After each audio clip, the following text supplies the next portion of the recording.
और भारतीय रेलवे 177 साल पुराना है। 177 सालों से रेल की कमान पुरुषों के हाथों में रही है। ट्रेन में बतौर लोको पायलट शुरू से ही पुरुषों का दबदबा रहा है, लेकिन ये मिथक अब टूटने लगा है। लड़कियों ने अब ट्रेन की स्टीयरिंग अपने हाथों में ले ली है। केवल उत्तर पश्चिम रेलवे में 40 लड़कियां असिस्टेंट लोको पायलट बन गई हैं और हजारों लोगों को उनकी मंजिल तक पहुंचा रही हैं। ये खास रिपोर्ट देखिए।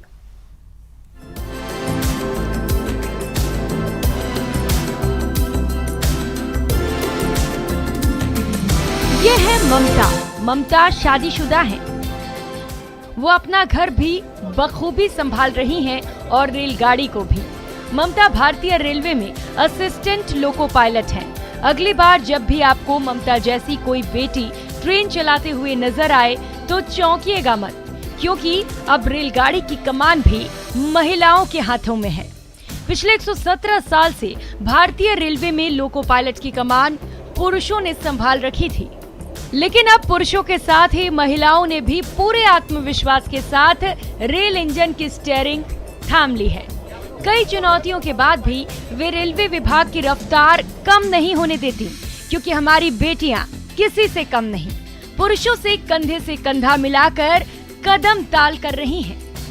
इक्वलिटी जब ये बोलते हैं कि जेंडर इक्वलिटी का बोला जा रहा है, तो जॉब में भी ऐसा कुछ भी नहीं है बचा।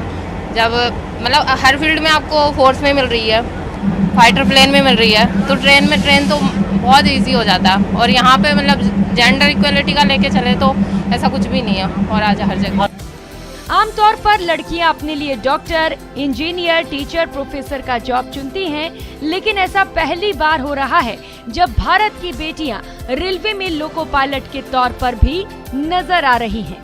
उत्तर पश्चिम रेलवे में अब तक 40 लड़कियां असिस्टेंट लोको पायलट बन चुकी हैं। विभाग इस बात से बेहद खुश है और विभाग चाहता है कि इस फील्ड में ज्यादा से ज्यादा लड़कियां आएं। जिनमें नारियों का अभी बोलबाला कम है, उस पे उनका हमारा बहुत ही स्ट्रेस है।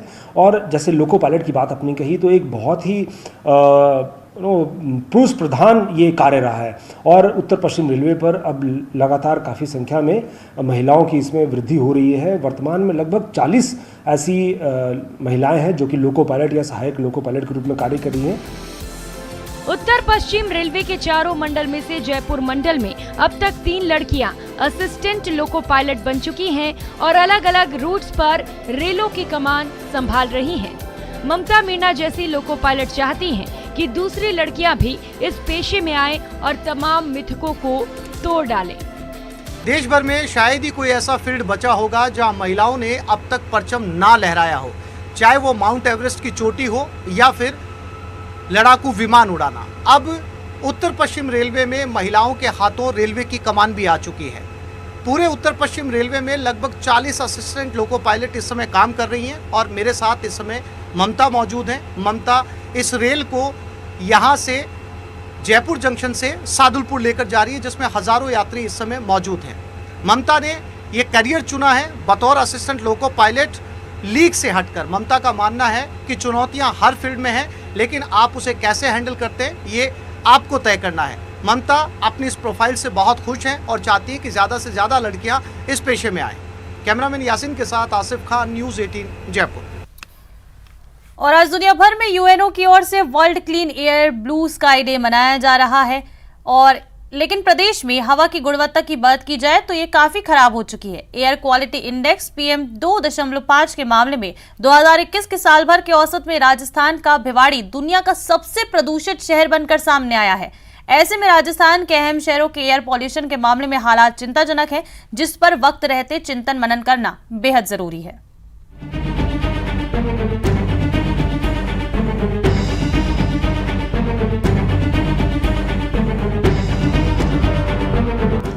ना तो ये कोई धुंध है और ना ही सुबह की तस्वीर। ये तस्वीर है प्रदूषण की। बढ़ते प्रदूषण के चलते दिन में भी लोगों को गाड़ियां लाइट जलाकर चलानी पड़ रही हैं। प्रदूषण के चलते राजस्थान के कई शहरों में हवा काफी जहरीली बन गई है। एयर क्वालिटी इंटरनेशनल इंडेक्स के मुताबिक साल 2021 में दुनिया के 100 सबसे ज्यादा प्रदूषित शहरों में भारत के 62 शहर शामिल हैं। ये अध्ययन दुनिया के 3000 शहरों पर किया गया था। जिसमें सबसे खराब स्थिति राजस्थान के भिवाड़ी शहर की है। भिवाड़ी दुनिया के सबसे ज्यादा प्रदूषित शहरों में नंबर 1 है। वहीं जोधपुर 45वें, कोटा 69वें, जयपुर 70वें और पाली 72वें स्थान पर है। अगर टॉप 100 सिटीज के बाहर की बात करें तो टॉप 200 सिटीज में अजमेर 164वें स्थान पर और अलवर 179वें स्थान पर है। हर साल दुनिया भर के एयर पॉल्यूशन के हालात पर गहन निगरानी के बाद में एयर विजुअल्स की ओर से ये लिस्ट जारी की जाती है। साफ है, देश में प्रदूषण के इन हालात का लोगों के स्वास्थ्य पर भी नकारात्मक असर होगा।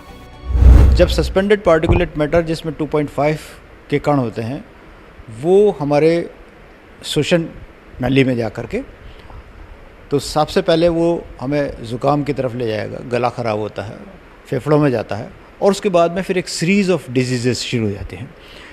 उसमें दमा, उसमें सांस की अलग अलग तरह की बीमारियां ये होती हैं। जैसा कि आप सभी जानते हैं, व्हीकल्स भी हैं, अपना रोड डस्ट भी है, ये सारे इश्यूज़ हैं और इस पे अभी सभी शहरों जितने भी नॉन अटेनमेंट सिटीज़ हैं उन सब में एक्शन प्लान बनाए जा रहे हैं, जिसके बाद ये जितने इश्यूज़ हैं, चाहे वो रोड डस्ट से रिलेटेड हों, व्हीकुलर पोल्यूशन के हों, कंस्ट्रक्शन एक्टिविटीज़ के, उनको एड्रेस किया जाएगा। एक इंटीग्रेटेड एक्शन प्लान बनेंगे हर शहर में, जहाँ पे जो भी डिफरेंट एजेंसीज़ हैं जो उनके जिम्मेदार हैं वो सब मिलके इस पोल्यूशन को कंट्रोल करने की कोशिश करेंगे।